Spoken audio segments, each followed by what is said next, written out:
Se a gente quer resultado, nós temos que lutar. Não adianta, nada vai cair do céu. Nada cai do céu. Fé nasce do chão. Acho que a gente inverteu as coisas, né? A nossa oração tinha que ser voltada para o chão o tempo todo. Que é aqui que Deus floresce. Deus é igual semente, floresce no chão. Essa metáfora de que Deus está no céu, isso é bonito. Mas é aqui, ó, é pisando nesse chão que a vida acontece. A força que Deus me dá, a força que Deus lhe dá, é para que a gente consiga plantar o jardim. Ninguém prometeu que nossa vida seria um jardim de flores, mas Deus prometeu a força para a gente plantar. Eu estou aqui, graças a Deus, cheio de saúde, tenho o meu esforço nessa história, tem, mas é dom de Deus em mim, eu faço a minha força. Quer passar no vestibular? Estuda. Não tem essa história, ô padre, reza para mim. Não vou rezar não. Se você não estudar, minha oração não serve para nada neste momento. Se você não estudar, você não adianta ficar sentado, ajoelhado diante do Santíssimo, com o livro na cabeça. Ô Senhor, me ajuda a passar no vestibular.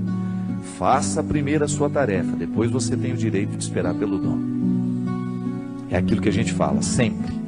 Nós só temos o direito de esperar pelo impossível, depois que fizermos tudo o que nos foi possível. Agora tem um outro detalhe. Ela está dizendo aqui, padre, tudo é muito difícil. Pode ser que você esteja prestando atenção demais no que é difícil. Aí tudo fica mais difícil ainda. Gente, a vida sempre será determinada a partir do que a gente presta atenção. Se você tem diante de você um problema, você tem duas possibilidades. Ou você enxerga o problema, ou você já enxerga a solução. Tem gente que só enxerga o problema.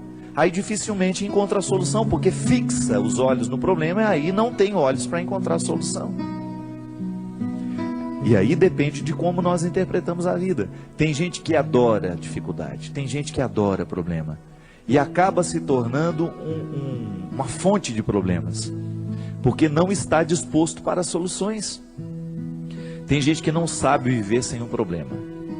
No meu livro que eu vou lançar tem uma personagem interessante, que ela é ficcionada nas doenças, ela adora ter doença. O sonho da vida dela é ter um plano de saúde. A alegria dela é receber um exame em que ela está precária. A alegria dela é contar as doenças, a dor de cabeça que não passa, é a pedra na vesícula. Tem gente que gosta disso, tem gente que presta atenção só no que é ruim. Mas não pode ser assim, minha gente. Esse espírito pessimista só nos faz ver o lado negativo das coisas. Pelo amor de Deus. Você tem que ser um pouco mais otimista. Você precisa prestar atenção um pouco mais nas coisas que são boas. Outro dia eu recebi um e-mail muito interessante. Dizem que tinham duas crianças brincando no gelo e de repente o lugar em que uma delas estava quebrou e ela caiu e ficou presa ali dentro.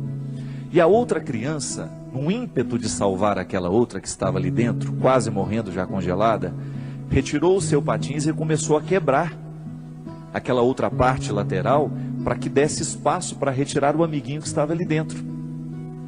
E com muito esforço aquela criança conseguiu, milagrosamente, ela buscou uma força tão grande dentro dela, que ela conseguiu, mesmo não tendo força suficiente para isso, ela conseguiu quebrar aquele gelo com o patins.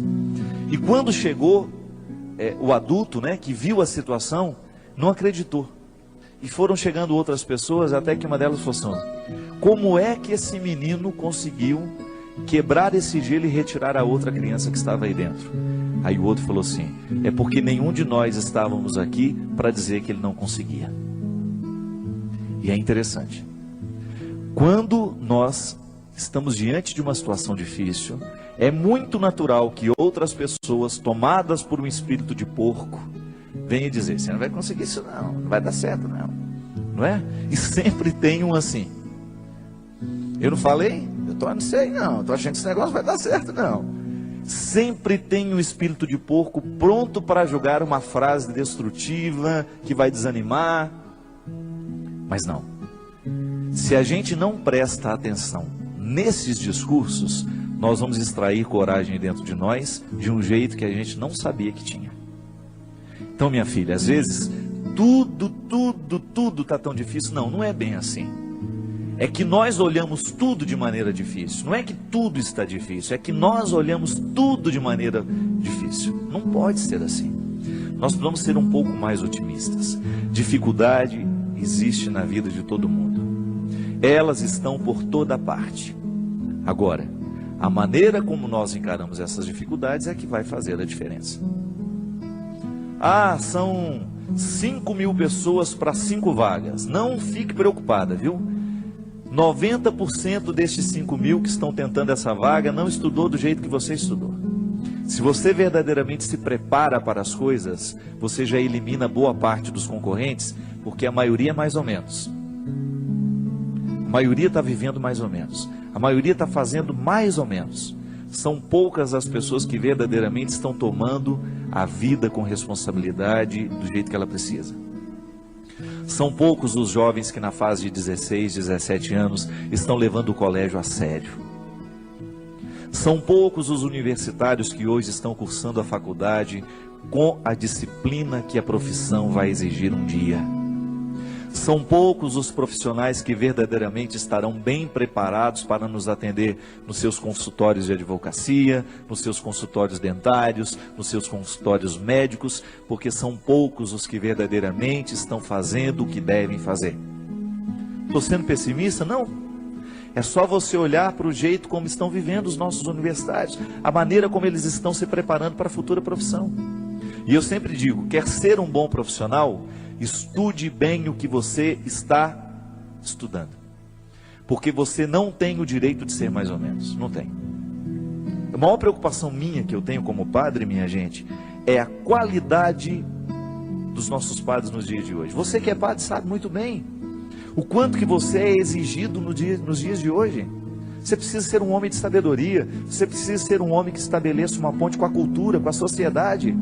Não dá para você evangelizar do mesmo jeito que evangelizavam há 20 anos atrás. Não dá. Nós precisamos correr atrás da qualidade. Ninguém está fora disso.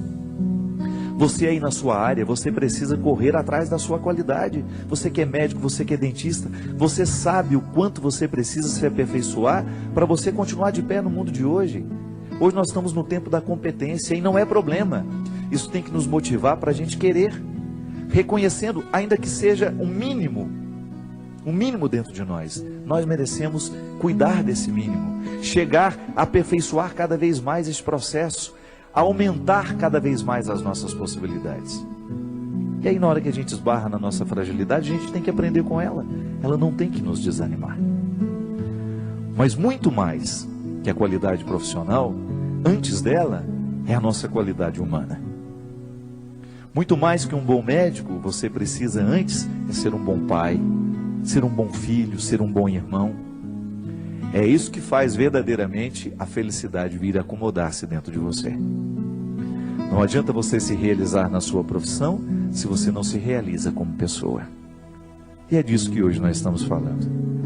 É desse aperfeiçoamento humano. E na faculdade da vida a gente aprende o tempo todo. Não tem nenhum professor a nos ensinar a ser pai, a nos ensinar a ser irmão, não. É olhando nos olhos de quem a gente ama que a gente vai descobrir a medida certa, o aprendizado de cada dia, para que a gente possa ser um ser humano melhor no mundo de hoje. Chega de gente ruim, chega de gente incompetente como pessoa, chega de assassinos, chega de ladrões, chega de mentirosos. Vamos dar qualidade a esse mundo, a começar por você. Não importa de como você tenha vivido até o dia de hoje. A palavra de Deus para nós é sempre otimista. Deus continua vendo valores em você. Deus continua acreditando que